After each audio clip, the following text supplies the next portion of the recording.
Warning, Supernatural The Crossroads contains adult language and discussions. If you're easily offended, do not continue to listen. Oh, Dad. Oh, Dad. Oh, Dad.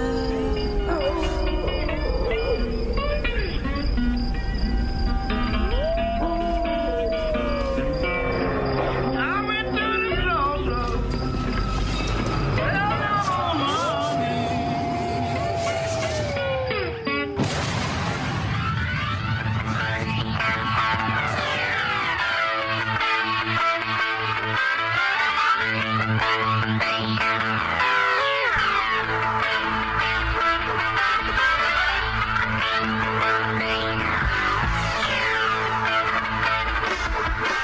Welcome, everybody, to another episode of Supernatural The Crossroads, post-series 2021. We are going to be continuing our celebration of Women's History Month, Crossroads style, with an episode that takes us back to one of our favorite characters, Rowena. Now, we've discussed her at length before in our previous discussions, talking about her journey and evolution as a character from bad bitch to good witch. And we're going to continue along that route, frankly, because there's a fuckload of it. For the few seasons she was in all of, I guess not few, she was in 6 seasons now that I think about it. Yeah, she was around a while. She was around for a while. It just went by fast. It did, because she was always a delight to watch. She was a character that fit into the show seamlessly, never felt out of place. Her appearance and her arrival perfectly mimicked that of Crowley's after his departure. And in fact, I would say every episode she was a part of was pretty good. You know, at least her portion of it. Right. The reason why she was there. In fact, probably the weakest episode might be the one that we're going to talk about today. Girls, Girls, Girls. It was a great introduction, but overall, the episode itself was kind of meh. Right. But it goes right back to what I was saying. Her elements always seem to work just fine. And part of that's because of how she was written. Part of it is her characterization and her portrayal in the show. She was just such a fun character to watch. And I think that was the biggest thing that they had to capture if you were going to have her be in any way related to Crowley. Crowley was always fun to watch. Whenever he appeared, it was important and relevant and interesting and entertaining. You had to have that same charisma. And she needed to be likable. She needed to be likable because Supernatural up to this point already had a bit of a, not a bad rap, because I don't feel like anything they've ever introduced was bad necessarily up to this point. But it struggled for a little bit. The fans never really liked the women that were introduced. And when I say the fans, I'm generalizing. A large portion of the fans were never the biggest fans of anyone that was going to compete with screen time or compete for screen time with Sam and Dean. Right. Even Kim Rhodes felt that backlash during the earlier seasons that she was involved with. Right. So the way they went about creating this character, giving us someone that is pretty much likable from the get-go. From the very beginning, you pretty much co-sign with her. You're like, yeah, I get it. You're good. You're interesting. That part went a long way. Right. And it not only did it go a long way, but I think it hit that perfect mark. Out the gate, she was likable, interesting. Out the gate, she was fucking banging. Okay, there's that too. Let's talk about the real reason we're talking about Rowena is that she's smoking hot redhead. Okay. Yes, in the celebration of Women's History Month, it's because she's a smoking hot redhead. A smoking hot redhead who actually showed up for a reason. Right?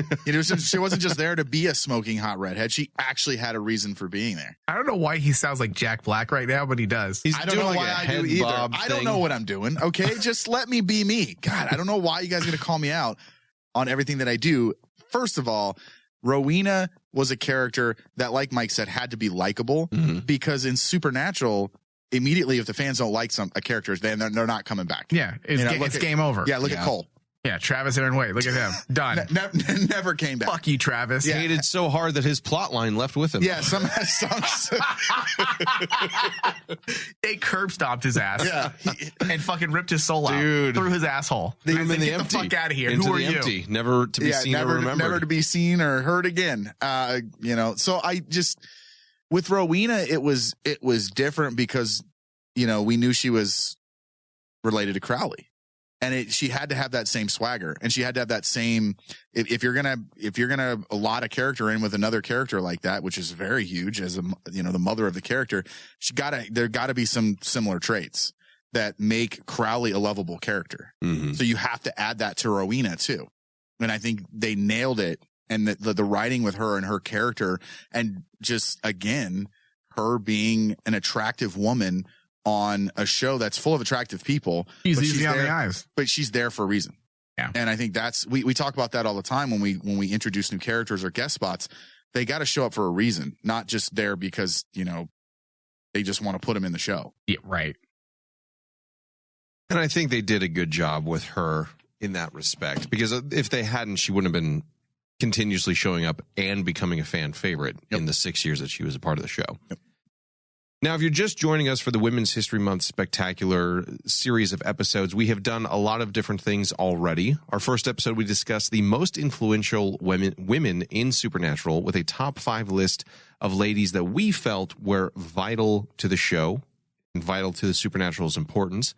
In our second episode, we discussed at length Charlie Bradbury post-Oz and how that, in a significant way, changed her character for the better, made her a better fit for the show, and undid some of the ill will we had from the only really 2 episodes that she showed up in that we were not fans of. And I think if longtime listeners know, we got some flack for how we received Charlie's death. We agreed with it. We thought it worked very well, although it was sad when a lot of fans at that time were very upset about the abrupt killing off of that character. But we go into that at length. So if Charlie's a fan favorite of yours, I highly recommend that episode where we get into really what made her go from just a side character to something that really fit the world. And in our third episode, we went into a very long foray into the forgotten and underrated women of Supernatural. And that was our choices of characters who either didn't get the time and notoriety that we thought they should have, or there was a missing amount of potential for all of them, or they were ones that were introduced and were very compelling characters, but sadly did not get much more than a cursory glance or mention or dropped off entirely. So for a little bit of a flashback to some of those smaller characters, you can enjoy that episode as well. Yeah, and I'm actually pretty happy with the feedback we have been getting from those 3 episodes so far. Seems like a lot of people are rallying behind our post-series topics, and they were really into the top 5 list as well as the underrated and forgotten episode the most so far. Really? That's good. Yeah. That's good.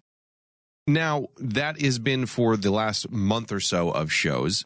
Moving forward, we are going to be back with a new RPG session, which will be another installment of the much maligned hunters that we are in this RPG game. We'll have David guest star as the game master for that, with Veronica, Cade, and completely original fan favorite Andrew Flab to join us with that. I can't wait. I can't wait till right when we start and he tries to fight me again. Very first thing, he's like, I rolled to summon a demon. I rolled to summon a demon to kill Cade. No, I have a new strategy. Oh, that's even worse. We also have a guest star.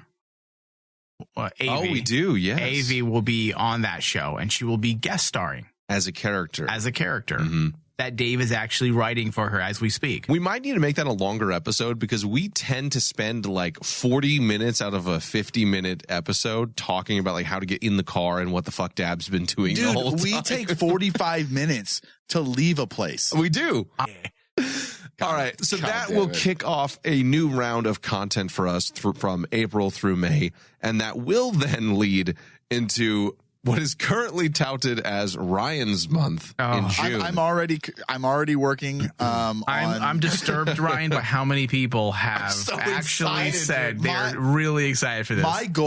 My goal for this is to at least one of the shows to be the highest rating shows on the network, just to piss both of you off. Because if that happens, that will justify me when I make fun of you guys and you do your stupid nerd shows. Well, I will feel justified. I will feel good about myself. Okay. I'll probably never do it again. Because what would Supernatural be without me half-assing every show that we show up on? Well, except for maybe the RPG. I don't half-ass that one, but you can't because someone else does. I know, that's true. I will say I love how Ryan does take things very serious, just like with the slash fiction. Mm-hmm. Oh, when he's serious, he's very serious, and he's actually calling in lifelines. He's getting other people involved in his programming. So my goal, I've already talked to Bobby. He's going to help me. Bobby's one of the producers on the network, if people are not aware. Yeah, that's how you know it's going to be like legit and official, because Bob's involved. Well, he's going to help me with 2 shows, and then 2 shows are going to be completely your own, right off the top of my head, and they might be the douchiest fucking shows we'll ever might be. Okay, will be the most douchiest shows we've ever done on Supernatural. Well, our Shiptastic episode was pretty. Ooh, that douchey. one was pretty douchey. Are you okay? I'm dying over here for some I'm reason. just curious. I just keep seeing you run away from the microphone. I just want to make sure you're choking. all right. I'm the only one that cares about you. You know, well, Thomas can't see you, but I can't see behind the Wizard of Oz curtain over there. Yeah, I made him uncomfortable during the pre-show, so now he wants to just he wants to exploit your asshole. I watch you through the phone screen at this distance. That's the only way I can see. Oh, yeah, I guess I didn't think about that. What's Can funny? You see this? Yes. What am I doing? Flipping me off. He's giving him the number 1. You know what? That'll all change too, though, Thomas, because once we're able to like have all the cameras and stuff in here, you know, and if we do decide to go live on Twitch, you'll be able to see everything. It'll be a little bit of a delay, but you'll still be able to see everything, which would be nice. I think the month of Ryan is the month that I'm going to have this show ready for a complete that's when video. He's going to introduce the cock cams. Yeah. Oh, shit. We probably should debut the crotch cams. When the OnlyFans account goes live. I'm going to play a joke. I'm going to put my crotch cam like in front of a Barbie Ken doll. There'll just be nothing there's there. There's no dick. Well, what I'm going to do is I'm going to wear a sock. I'm going to wear a sock down my leg so it looks like I have just a fucking. I'm going to have a ruler with a marker at 6.9. Well, we all know what size yours is. Yeah, I was just going to sit there. He's just going to have a ruler. Yeah, marked 6.9. That's how big my penis. Do you have the same marker since you were 12 so that like little lines marking your growth? Yeah, for his penis, but it's on a ruler. I have the same dick ruler since I was 12. Well, hold on, let me check my dickie. Oh, I've grown an inch, Mom. Yeah, like when you were moving out and getting ready to go to college, your mom's like, son, don't forget the dick ruler. Mom, I can't find my dick ruler. The door jam. Mom? The door jam has a height marker and then a line that goes into the wall. Oh, Jesus Christ. Mom, I grew an inch. I am at 6.8.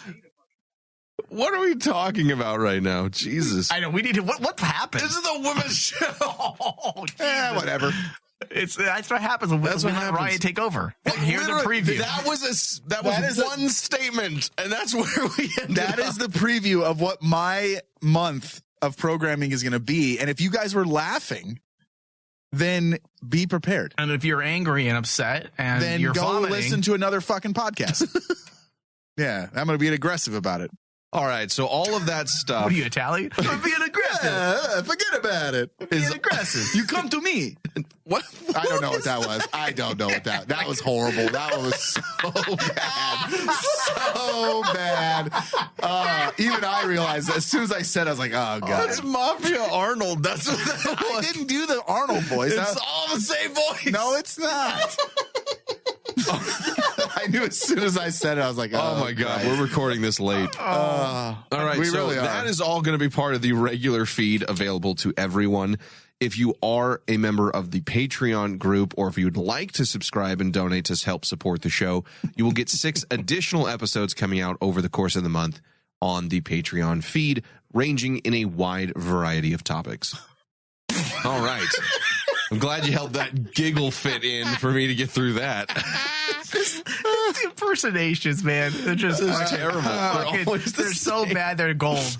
I might just do one of the shows. Might just be me just coming out with impersonations, just the whole show. I think for another show, I need to just Improv? throw out an A-list celebrity's name for a show, and he has to quickly mimic him. However it comes out, he can't think about it. You know what? You're coming on Rain Man, and we're gonna do that. There we go. I was like, that's a Rain Man bit, dude. I'll do it, dude. I don't give a fuck. They're all going to sound the same. They're all going to be horrible. That's going to be great. Jesus. All right. Oh, We man. brought it together. Rain Oh, Man. God. All right. So, if you missed part 1, scroll through the feed on whatever platform you're listening to, and you should be able to find it. And in that first discussion, we used it as a way to discuss Rowena in a more general sense. Who she was as a character, the introduction, a lot of where she was going and what they did with her. But for now, we're going to get into our first official episode about her specifically, Season 10, Episode 7, Girls, Girls, Girls. Now, for us at the Crossroads, the thing that really drew us to Rowena was really how imperfect she was, how flawed she was as a character.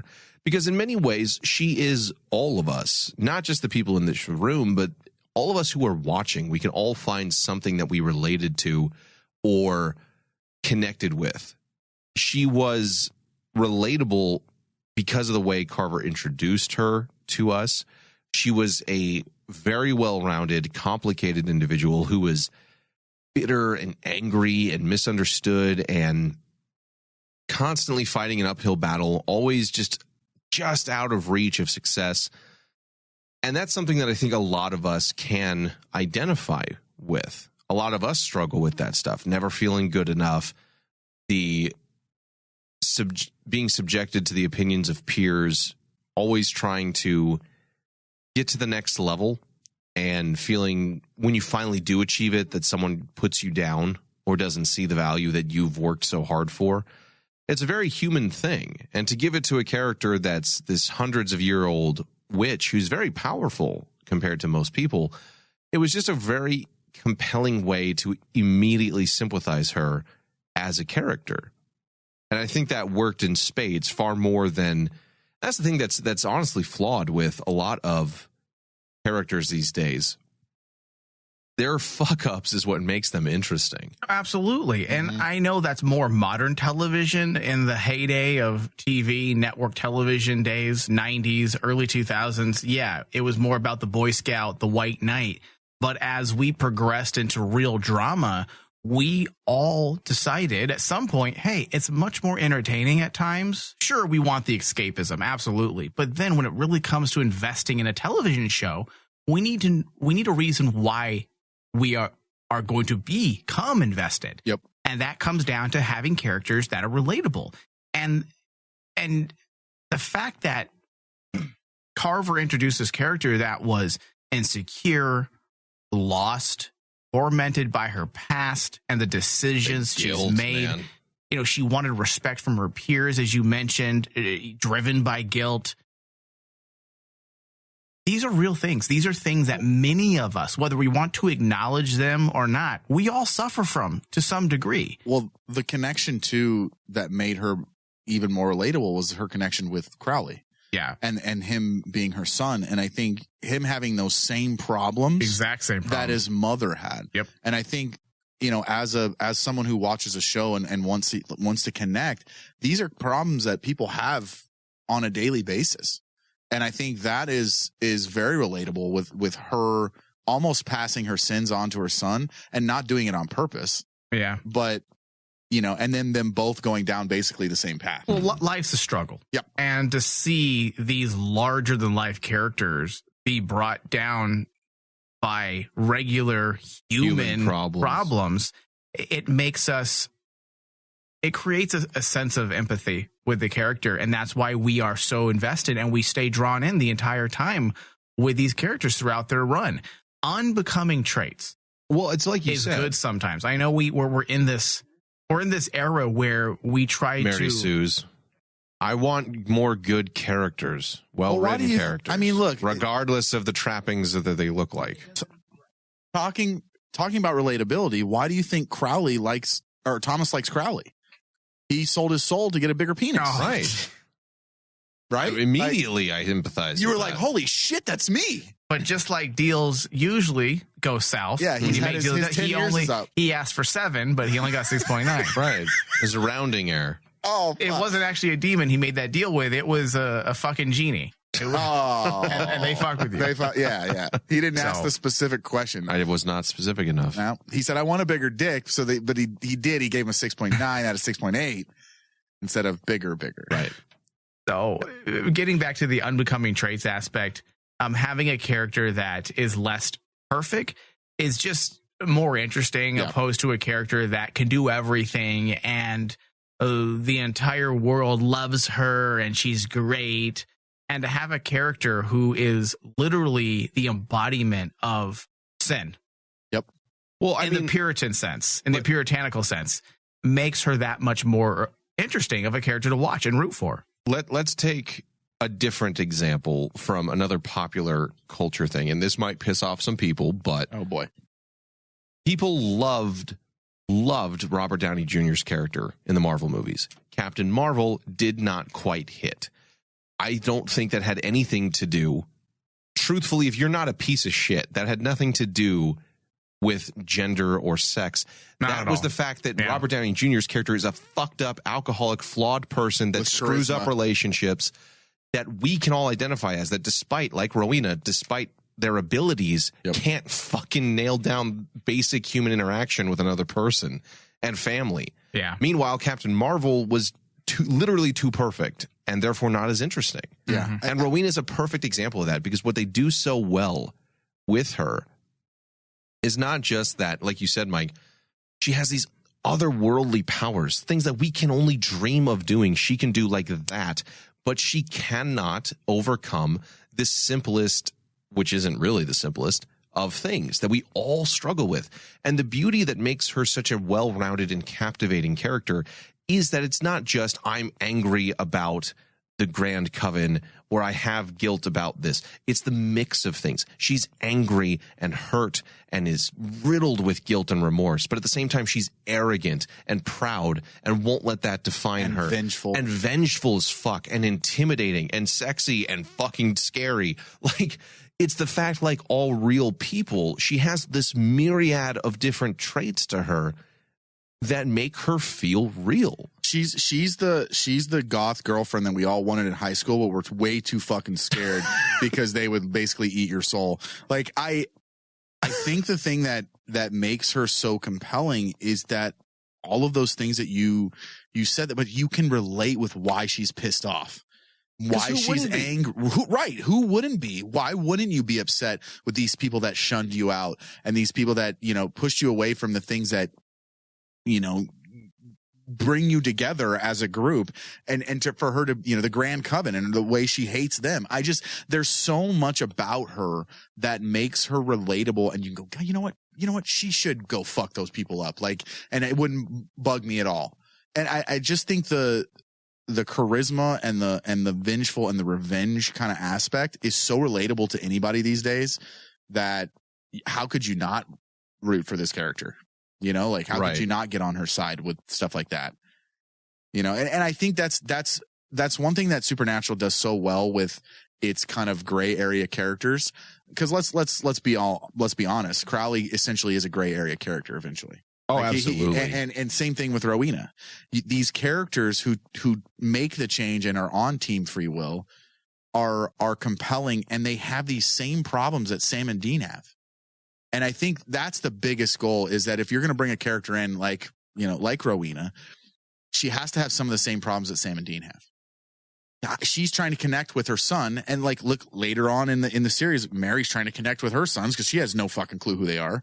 So there's so many things that you can relate to their main characters with Sam and Dean that with Rowena you can lot her in with those same problems. And I think that also makes it more relatable when the main characters are related to a new character that you or, you know, relatable to a character that you bring in. That's very important, because how many times do we see the foreshadowing with any type of guest spot? Okay, this guy's going through the exact same thing that Sam and Dean are at this point. And I think that's important, that Rowena, every time she showed up, there was that same. It's weird because she was there for some of that stuff. She was going through similar things, but in a weird way, I felt like she was also going through her own unique things that the brothers had already experienced. You know, her lashing out at death, trying to get Crowley back, was something they had kind of already been through, a similar wanting to fight fate in that respect. But that's the thing, is that she was just a fun character to watch. She was very relatable and compelling because she was grossly misunderstood. We didn't even know who she really was. And that's why it worked for her. From the beginning until she became the Queen of Hell, it was always fun to watch and interesting to watch. And what's she going to do next, and what drives her today? And I think one of the best lines that was written for her character was when she was the Queen of Hell in season 15, episode 8, Our Father Who Aren't in Heaven. The line says, "I don't have many regrets, but the few I do still haunt me. Making Napoleon so short was just bitchy. Telling Mick Jagger he had no future when I dumped him. And, well, everything with dear Fergus. Then one day you die and go to hell, and they make you queen, and you can't make it right. So fix it." And that's one of those things, too, that even in death, even when she finally gets the respect and the power and the admiration and everything she's ever fought for, like a real human person, not just a character, she's still plagued by the things she couldn't fix, the things she couldn't change or do. And that line, give them all the flack that we have for various other reasons over the years, but Eugenie Ross Lemming and Brad Buckner did really do a great job of encompassing her character in that moment. It really does show us who she is. Now, it is good. I was always a little unhappy with how they had brought her story to an end. Yeah. I mean, it was good how Barron's did it, but we had our problems. But overall, when she had come back again for her second appearance in season 15, that line did feel right. Yeah, it did. It's a shame that we don't see more of her after that, but it kind of fit as an end statement for her. Yeah, yeah. Now, in season 10, episode 7, Girls, Girls, Girls, we are immediately introduced to a woman that appears to be lost, possibly looking for general direction and purpose. At this time in the show, the Grand Coven was a thing. Yep. We didn't know it was like disbanded at the time, but it's the new looming threat on the horizon. Right. And they had thrown her out of the coven because of her magic and that it was too extreme for them, which should already tell you she's not about to be fucked with, but she's also a significant threat. Because not only was she thrown out, but they banned her from taking students or from forming her own coven. They literally excommunicated her, the whole thing. She is a lone island, which is really the fertilization for good character development. Take everything away from them, and what do you have left, and what are the decisions they're going to make? Yeah. That's fucking brilliant and the best way you get the most interesting people. And the best thing about that, not only does it make her a threat because she has nothing to lose, it makes her resourceful because she has no help from anybody else. It makes her mysterious and interesting because what was her magic that these people kicked her out? But it also makes her fit perfectly in line with Team Free Will. All the same tropes, all the same monikers and beats. The black sheep of the group, an outsider, somebody who makes their own decisions, won't be told what to do because they're being told what to do, frankly. That was enough of a reason. The same things that drew Crowley to the Winchester brothers, would be the same things that draw Rowena to them. And this episode being the first official episode that Rowena had a major part to play, we spend a considerable amount of time getting to know her. And during that time, we see primarily, I'd say, her desperation. We can see that she longs not just for respect or power necessarily, she longs for respect, not just power. And I think that's what really makes the difference between a mustache twirling villain, like I'm going to rule the world, and the broken person that takes it out on an external goal. It's not just because it's hard to capture. I want respect. That's not anything you're going to like write into a story, and you can't get it. It's the like struggle and the need for respect is embedded. It's embedded within the narrative. She doesn't outright state it, but it's definitely part of the subtext. You can tell. That's why Ruth Cannell, we all gravitated to her. Not only is she likable as a character, but she's also a very good actor, and she's able to emote the proper, give us this without saying it. Yeah. That's called acting, right? Yeah, the way she's able to like slyly come off with things and like her facial expressions is so good. Like I don't think she got enough praise for her acting in this. Like, yes, I always said, she's so hot, but like there are so many scenes that she has where she has that kind of swagger that makes it believable. Yeah. And the confidence. And I think that's huge for the character. Well, she simultaneously plays somebody who is not about to be fucked with, is supremely confident, knows what she's doing, but is also a terrified, lonely, guilt-ridden person on the inside. Yeah, we definitely get that when we first meet her. We see these things, but the thing that we don't learn until much later is the cravings for power and respect. It's not necessarily the aspect of power that she craves. In all actuality, it can probably be tossed out now in retrospect, because as we move along through the seasons, we come to learn that the need for power is less about power and more about having a modicum of control over her life. Yep. It really is. The book of the damned. Mm-hmm. Why does she want it? She wanted to power. Yes. And why does she want power? So that she can have control over her life. Yep. Everything comes down to that. She turns the Grand Coven witch into a little mouse. She can literally control. Like, she's a character without a path, a home, a friend.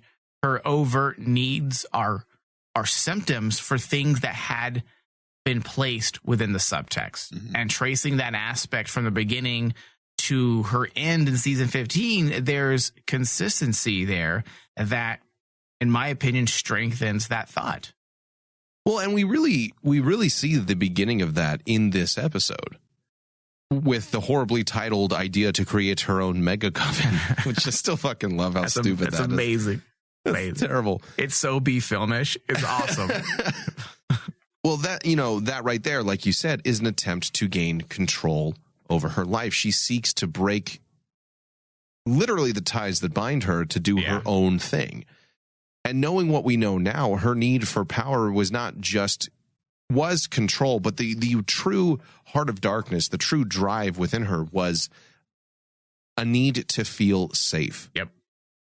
That was the scared little child inside. When she tries to kill, I think it was Dean, if memory serves correctly, and the spell doesn't do anything.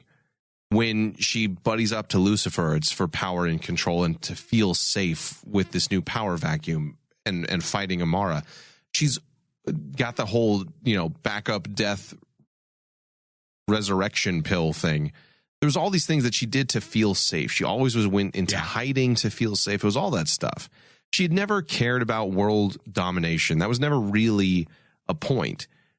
When she had all the power after that ritual with the Book of the Damned, and when she got a significant power boost, after her initial goal with Crowley and confronting death, what does she do afterwards? She is all about the little things in life. A home, a relationship that doesn't, That's right. Yeah. Exactly pan out. Doesn't really work out. Safety, security, control over her own life. That's what she wants, ultimately. And I think that's one of those things that makes her incredibly relatable, because so many of us, the things we do in life is all for that shit. People work jobs partly because they want something to do, but primarily because most of us don't like our jobs. Mm-hmm. Sadly, we do it because we need some sense of security. We want to provide a home for our family, for ourselves. We want to feel safe in the chaos that is the world, this little four walls, this home that we build is our safety net, our little bubble. That's why we do things. So her striving for greatness and trying to like work her way up the supernatural power ladder is how people work their way up whatever sort of social economic ladder they find themselves in, to find safety, to find security. How many people have issues or problems in their relationships with either their parents or their children? It's very common because it's very hard to get those relationships right, to not fuck something up at some point. Even the best parents, even the best people who try their damnedest are gonna fuck something up. You know, everybody who's had like, I had a great childhood, there's something that they don't know about, or that they wish could be different, or that their parents wish they could have done differently. And those are all those things that make Rowena very relatable, because I mean, for me, and this probably speaks a lot to where I find myself in my career, the idea of knowing that others are holding you back and wanting to lash out, but also kind of like Obi-Wan did to Anakin. Right. Had the high ground?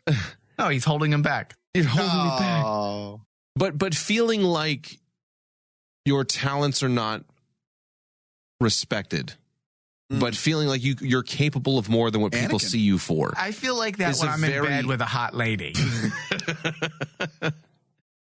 Nah. Ryan's like, I don't know what that's like. I don't see that for you. You don't see me struggling? Will you listen to what he said? Repeat what you were saying, Thomas. Feeling like you're worth more, feeling that your talents are not respected. Still. No. You think I'm respected in bed? Thank you, right? Yeah. That means a lot. I'm trying to help you out here. I don't want anyone to paint a negative image of you. Self-esteem boost, Ryan. Going to exploit your asshole. So. Listen to the pre-show for that. Listen to the previous discussion. Jesus. Yep. Yeah, but those are the things That's what he's going to scream.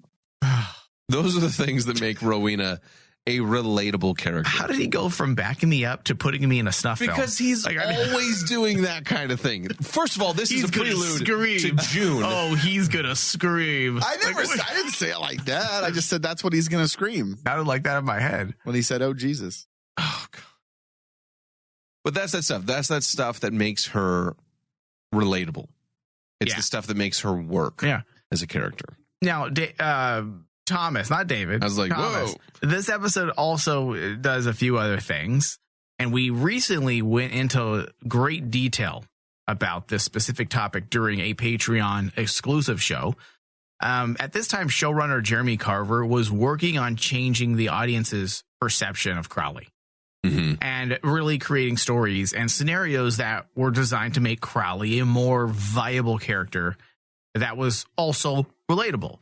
And in many ways, you can categorize this as Crowley's journey to rediscover his humanity. And Rowena was going to be a big part in that plan. Absolutely. Absolutely. She's going to be a huge part of that, because the final moments of that episode is when he says mother, and we realize the connection between them. That is fucking huge, first of all, and easily could have been something that many people could have felt jumped the shark, could have been a misstep. You have this villain character who's always been one step ahead and a threat and imposing in his own way, and now you have his mom show up. That feels like it could have been a bad fan fiction route. And in fact, I think we might have hold our eyes. I think we were a little concerned when it first happened, because that when you're 10 episodes, when you're 10 episodes in, and you introduce. No, I'm talking about with Rowena. Introduced 7. Yeah, episode 7. No, I'm talking about. I meant 10 seasons. Sorry. Seasons. When you're 10 seasons in and you introduce the mom. Mm-hmm. Yeah, that's usually a jump the shark moment. Right. On any other show, it would have been. It's oh God, ratings are low. Let's throw something in to see if people get. That's a bad producer. Like, what if he had a mom? Like, what if we had a mom dynamic?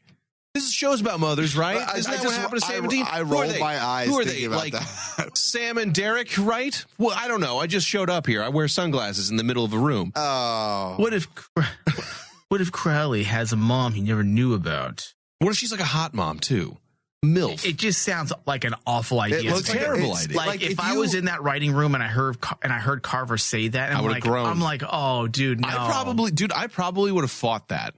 I'm telling you, my own think about gut reaction. Think about this. You're trying to explain to someone about this character and how she shows up.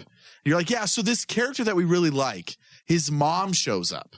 And they would be like, if what? we were in the writing room, a text would have gone out to you guys saying, you gotta be fucking kidding me. The only way I would have kept listening to this pitch is if he started it with She's a hot redhead.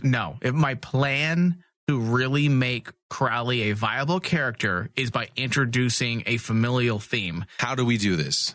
Then I'd be like, okay, I'm all ears. Let's do it. Well, because then you would have been like going around the route of, all right, family doesn't end in blood. Supernatural's about family. Thematically, this works. Okay, what could we do with that? Who would be the most interesting choices?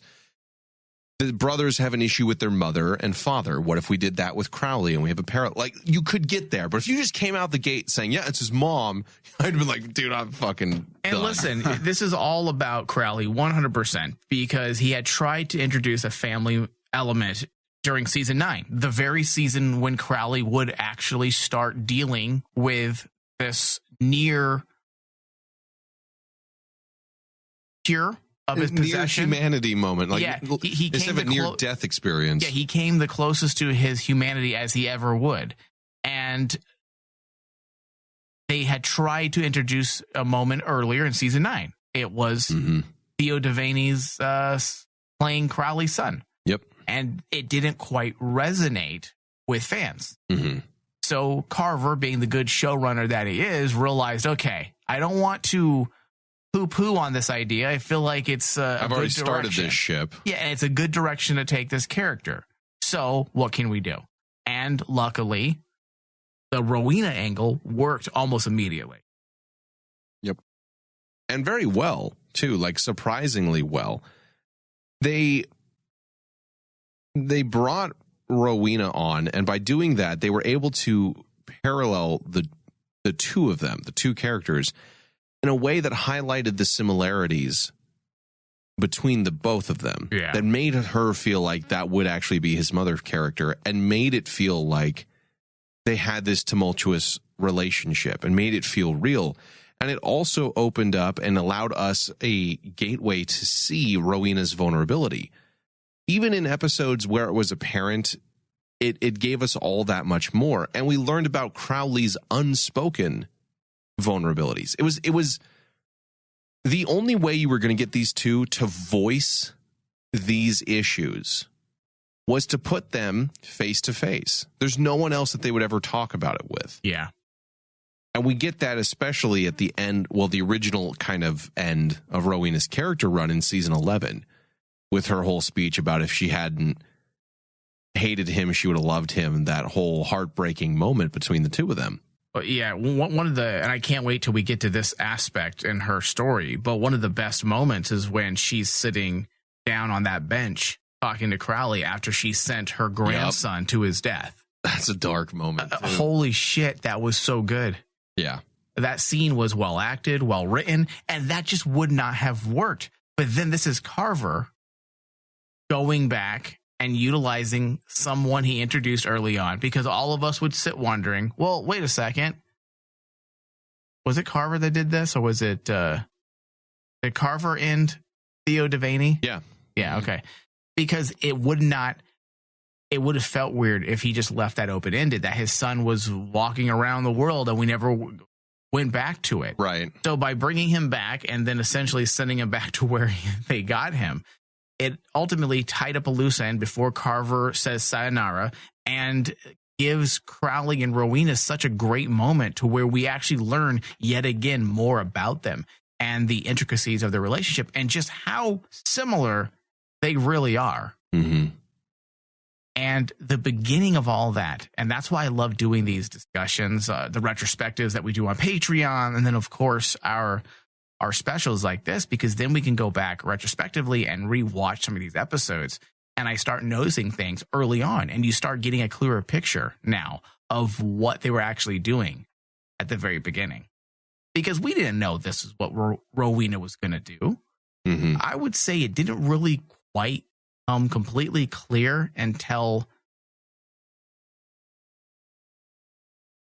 I'd say, season 12, because Dab did a pretty good job continuing her story. He didn't drop the ball. That was one of the few things that didn't feel fucked up. He did great with her. And Until the end. The ending, we don't agree with her death at the end. Correct. But ultimately her story really worked, even with the exchange of management within that writing room. So yeah, it wasn't until maybe episode 12, episode 13 that we suddenly did, okay, we see what Carver had started. We get it now, what he was doing, especially when you look at everything else he was doing with Crowley and bringing him so close to his humanity, because Crowley's story from season 9 to his death was all about him trying to find his way back to his humanity. Mm-hmm. And like I said, you were never going to have certain moments unless you had Rowena there. You needed her as a discussion point. She was an amazing, and I don't want to call her a plot device because that's too general for her. Yes, but let's say she is a plot device. This is how you do it.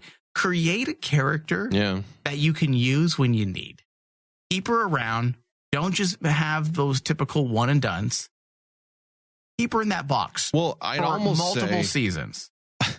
I'd almost say that's the difference between a good character well utilized and a guest spot because isn't this fun? Right. Yep. Rowena was a character who never felt wasted because every time she showed up, it was impactful, either to Crowley's story, the boys, the main myth arc, or her own in some way. Yeah. There was never an episode with Rowena where it's like, hey, we're fucking around today. Whereas, unfortunately for both Carver and Dab, they both have characters. Some forever were like that. Others had moments that they'd then come back down to relevancy, which we talked about this month with Charlie. I think Charlie's an example where in season 8 and 9, she kind of fucked around for a bit and was just there. It was prior to that and after her Oz resurgence that she as a character was really relevant again. The other times were just a fun guest spot. Dab has numerous characters that unfortunately fell into that same dichotomy, that same pattern. Rowena was not one of those. Bobby, up until his death, was not one of those. Joe and Ellen were never one of those. Each time they appear, it mattered. It developed something for their relationship with the brothers, or it developed the brothers, or it moved the main story along. Yep. Or it opened up the world in some way.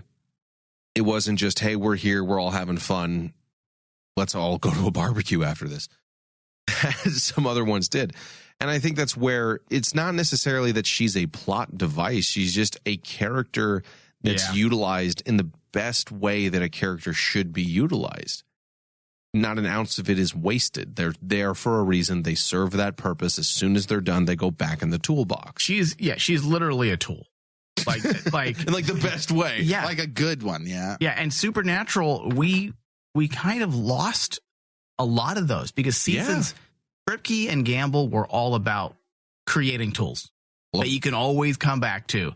And then it kind of got away. Carver had a few, but from season 12 to 15, we started losing a lot of those. And he tried to reestablish a few new ones, but they didn't quite connect.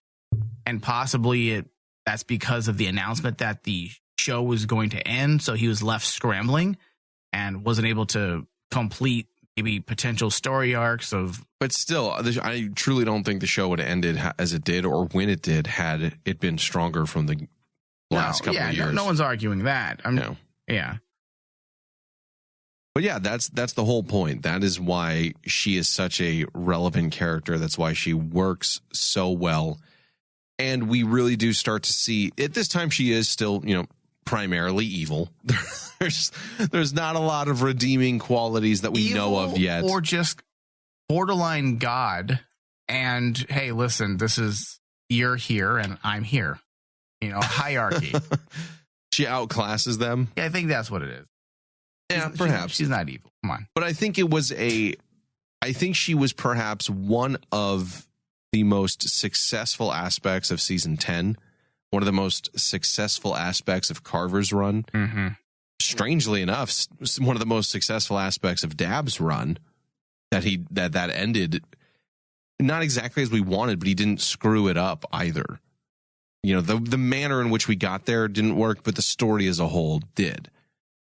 And she's always been somebody that we've enjoyed watching. And I think the perhaps the best testament to that was, as sad as we were when Crowley left, Rowena kind of fit in that role. Yeah, perfectly. She dropped right in the slot. She helped with the healing process for sure. Yes, and that made it an easier pill to swallow. She was much more than just a rebound. Oh, she could be my rebound. Oh, she's your rebound, and then she's also your layup. Yep. Like, hey, babe, what are you doing tonight? She's your late night DM. Want to come over? Jesus, but I think it goes. Pig. What? How does that make me? Why do you think she shows up in like every fan fiction that Ryan writes that includes himself? Yeah, she has to be in it. It's like the first sentence is Rowena and Joe got naked, and then Ryan entered the room. That's like watching a Rambo movie and there's no Stallone. Like, come on, man! It's a Ryan fan fiction. There's got to be Rowena in it. Listen, we had fan fiction with Ryan, and there was no Rowena. Unfortunately, there was just Sam breaking in on his brother and Castiel fucking. What are you doing? I didn't pick the what's one. happening? Well, okay, first of all. Okay. He didn't write that one in his defense. Write it. He just directed it with superb talent. Yes, I directed my two actors. Which, by the way, do we have any of those sound bits? No, he's never playing them. God damn it! Which ones? What are you talking about? He's only going to play my bit. Yeah, the only one that should be played. He's not going to play all the parts of Mike saying something horrendous. Will never see the light of day. Never, again. because I don't say anything horrendous. Okay. Oh my God! I don't know what you're talking we about. need. You know what we need? We need Bob Spit all out all over my fist. We spit it all out. Jesus, I forgot about that. I need to go take a shower. Whoever wrote that is awesome. the worst. It's the worst. It's terrible. It's the worst. I would never have said that. Terrible. Things you say when you're in bed. Imagine Thomas saying that. No, I would never be like Spit all out all over my fist. Dude, I'm saying it, I'm hearing it, and I'm disturbed deeply. Spit all out all over my fist. many levels. Okay, how are they spitting it out all over your fist? Doesn't make sense. I'm trying, dude. Again, I still had such a problem maybe with the writing of that. hand blowjob, like hand and mouth. Okay, all right. No, that's a lot of that's a lot of assumptions though. Like, but again, I need that explained to me. Remember how we were talking about like the writer clearly didn't know how like male anatomy Yeah, like works. wasn't quite sure how jizz and all that works. You know what someone told us? I forgot to bring this What? up. That they said that because you had said that they don't quite understand how the male body works.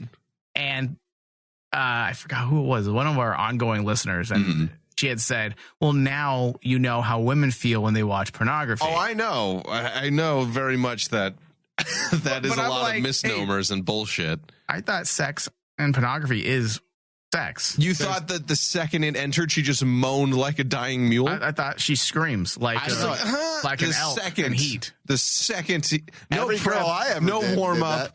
You know, he hasn't been working for it. It's just enter orgasm. Well, I mean, that's because all those guys have bigger dicks than 6.9. The horse schwang did it. Is that what happened? Horse wang. Yes. Yeah, that's fair. That's a fair point. That was just very tough to read from that perspective. Yeah, that was tough. Alone. Come on, baby. Oh, God, it's so Take the bad. headphones off. It's so loud. The voice is so intrusive too. It's so aggressive. like It's cuts raping through. my ears. Like, that's how bad it is. Come on, baby. Oh, Come okay. for me. I need to literally take the headphones cuts off. through. Just move them I've up. said a lot of dumb fucking. Come for me. I've said a lot of dumb fucking things on this show, but Come for me. Come for me. All right. Can we? like, I've said a lot of dumb things, but that might be the take the cake on. It's like the greatest frosting the on the greatest, the cum on the cake. Mm-hmm. But to be fair, Thomas was reading lines. You just say things that come from your head. That's very true. Yeah, well, I'm not the smartest person, so whatever. No one's ever accused me of being fucking smart. All right. Well, hopefully people weren't too offended by that last 5 minutes. Spit all over my fist. Now we have that too. And whatever. Thank you all for listening. We hope you enjoyed this month's programming. We hope that you come back for the Supernatural RPG. Under the sea. And more Ryan impersonations. And if you guys are super excited about, my month of just great programming, we need a hashtag for your. It's going to be the coming of Ryan. Or Ryan is coming. That could be the hashtag. Ryan. Oh, CUMING. Ryan is coming June. Let's see what the listeners think. Well, they'll come up with something better than we Either will. post in Discord, Twitter, or Facebook. Let us know what you think the hashtag should be to promote the month of Ryan. There we go. I can't wait. Like the reckoning, but it's the Ryaning. Something. The fucking. Just the fucking of the show. So with that, thank you all for listening. Hopefully you've continued to listen, and we'll see you all next time. Little maggot, you are no longer a part of this story. Hey, ass butt.